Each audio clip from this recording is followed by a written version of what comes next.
श्री स्वामी समर्थ. ब्रह्मांड नायक चॅनलमध्ये सर्वांचं खूप खूप स्वागत आहे.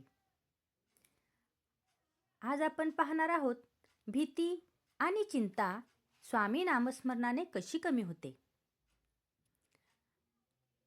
भक्तांनो, आज आपण सगळे कुठल्या ना कुठल्या भीतीमध्ये जगतोय. उद्याची चिंता, अपयशाची भीती आणि मनाला न मिळणारी शांतता. पण एक प्रश्न आहे, भीती आपली शत्रू आहे का, की संदेश देणारी एखादी घंटा? आज आपण पाहूया स्वामी नामस्मरणाने ही भीती कशी शांत होते. भीती तेव्हा वाढते जेव्हा मन भविष्याकडे पळतं. उद्या काय होईल, हे जमेल का, चुकलं तर काय. मनात प्रश्न वाढले की चिंता वाढते. आणि लक्षात ठेवा, भीती बाहेर नसते, ती आपल्या मनात असते. जेव्हा आपण श्री स्वामी समर्थ हे नाव घेतो तेव्हा मन क्षणभर तरी थांबतं.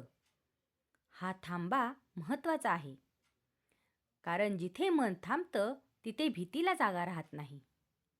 नामस्मरण म्हणजे मनाला आधार मिळणं. नामस्मरण म्हणजे फक्त उच्चार नाही, तर तो एक आश्वासक स्पर्श आहे. जसं लहान मूल आईचा हात धरल्यावर शांत होतं, तसंच स्वामी नाम घेतल्यावर मन देखील हळूहळू शांत होतं. भीती लगेच नाहीशी होत नाही, परंतु तिची थोडीशी धार बोथट होते.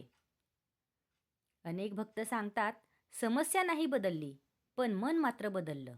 आणि मन बदललं की समस्या छोटी वाटायला लागते. स्वामी आधी मन मजबूत करतात, मग परिस्थिती बदलतात. भीती वाटली की पहिल्यांदा डोळे बंद करा, हळू श्वास घ्या आणि म्हणा श्री स्वामी समर्थ. 11 वेळा, 21 वेळा, जितकं जमेल तितकं. कोणताही नियम नाही, पण मनामध्ये भाव असायला हवा. नामस्मरण तेव्हाच परिणामकारक होतं जेव्हा त्यामागे विश्वास असतो. विश्वास म्हणजे भीती असून देखील स्वामी आहेत आणि ही भीती लवकरच संपुष्टात येईल असा विश्वास. भक्तांनो, भीती ही येणारच, चिंता देखील येणारच, पण त्यांना आपल्या मनावर राज्य करून देऊ नका. स्वामी नाम घ्या. जिथे स्वामींचे नाव आहे तिथे भीती टिकूच शकत नाही. श्री स्वामी समर्थ. आजपासून रोज 11 वेळा स्वामी नामस्मरण करा. हा व्हिडिओ त्यांना पाठवा ज्यांना भीती आणि चिंता सतावते.